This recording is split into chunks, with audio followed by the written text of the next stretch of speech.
Hi, this is the Introduction to Persistent Homology. If you recall, earlier in the semester we were looking at filtrations, and as we built filtrations we were concerned with the connected components.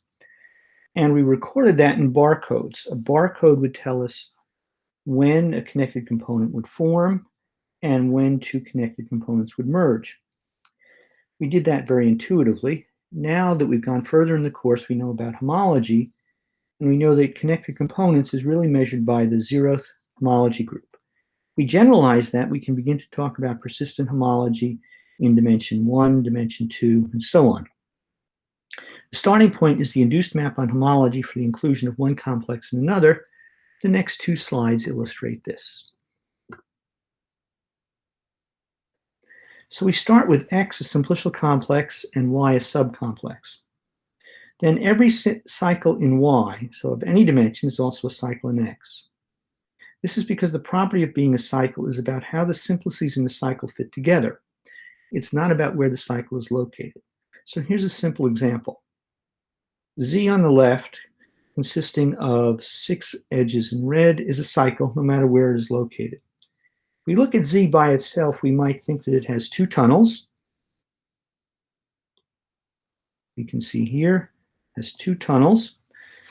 But if we include Z in the first simplicial complex, we see that one of the tunnels is filled in, and that Z only has 1 tunnel. So Z captures 1 tunnel where it used to capture 2. However, it is still a cycle. Now, if instead we look at Z in the second complex on the right, what we see is that Z is now the boundary of 2 triangles, and Z captures 0 tunnels. In each case, when we start, in the middle, and on the right, the boundary of Z is 0, so it's a cycle in every instance.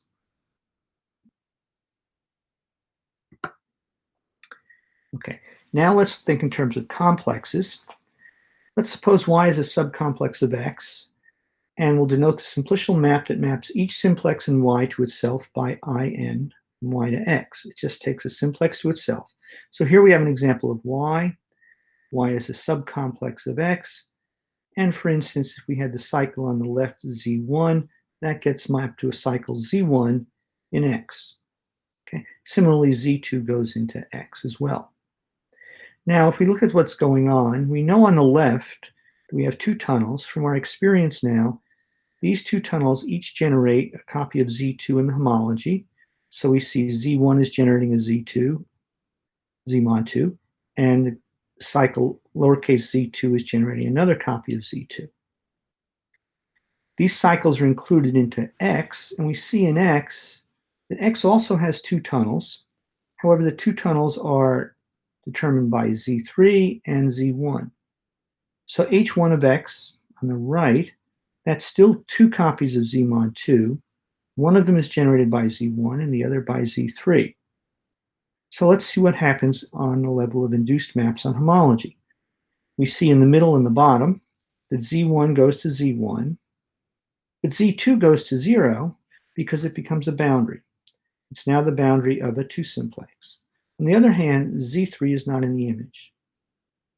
So what we learn from this is if we have an inclusion of one simplicial complex in another, say Y into X, cycles in Y can become boundaries, it's on the left, or X can contain cycles not in Y.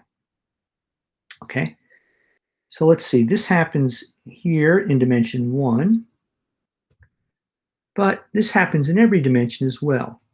So if we have Y as a subcomplex of X, we have our inclusion map of Y into X. We have induced maps, IN star, in all dimensions. So here we have dimension 0, we have dimension 1, we have dimension 2. In dimension 1, dimension 0, that concerns connected components. Dimension 1 concerns closed edge paths, and dimension 2 concerns hollow polytopes. Okay, so now let's introduce the filtration. So now let's say we have X as a simplicial complex with filtration. So here the filtration is a sequence of subcomplexes X1 contained in X2, contained in X3, and so on, up to Xn, which is equal to X. So for each of these subcomplexes, we have an inclusion map. So we'll label them by 1, 2, 3, and so on. So here we see in the middle, we see x1 is included into x2, and we call that map in1. We're in the middle somewhere in this sequence. We have xi is contained in xi plus 1. We call that map ini. At the very end, we have xn minus 1 is included in xn. That map is in minus 1. Okay. For each of these inclusions of simplicial complexes, we have induced maps on homology, and we have them in each dimension. So what we now have is a sequence. Notice here, this is all in j-dimensional homology, so it could be dimension 1, could be dimension 2, so on.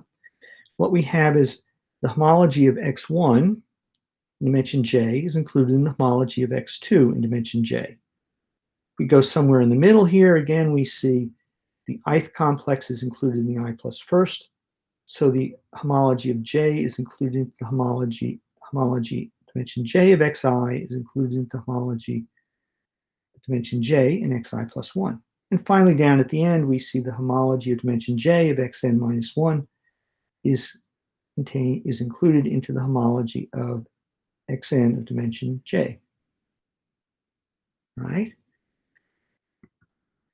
So let's look into this in more detail using what we had said before. So here's one part of that long sequence of homology groups. Let's suppose we have a cycle. So we see in the middle, on the left, in red, we see a z. Let's suppose that cycle appears in xi for the very first time. So it's not a cycle in xi minus 1. Let's say z is created there. Well, what does that mean? That means that z is not in the image of in minus 1 star. Okay. Now to go to the right, z will move through the sequence of homology groups, but at some point it may go to 0. So let's assume that goes to 0. At the right here, it goes to 0 in xk.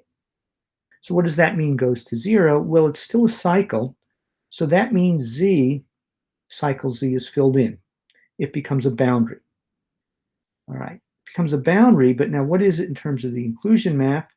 Well, if it goes to 0, it must be in the kernel. So here, what do we say? We say z is born at time I and z dies at time k. Right? This gives us a persistence bar, like the ones we were doing in dimension 0 originally for simplicial complexes, filtrations of simplicial complexes. But now here, we're doing it in dimension j for any dimension. So this is the idea behind persistence. There's some more details to think about and understand where these chains of z's come from. But that'll be in later presentations. Thank you.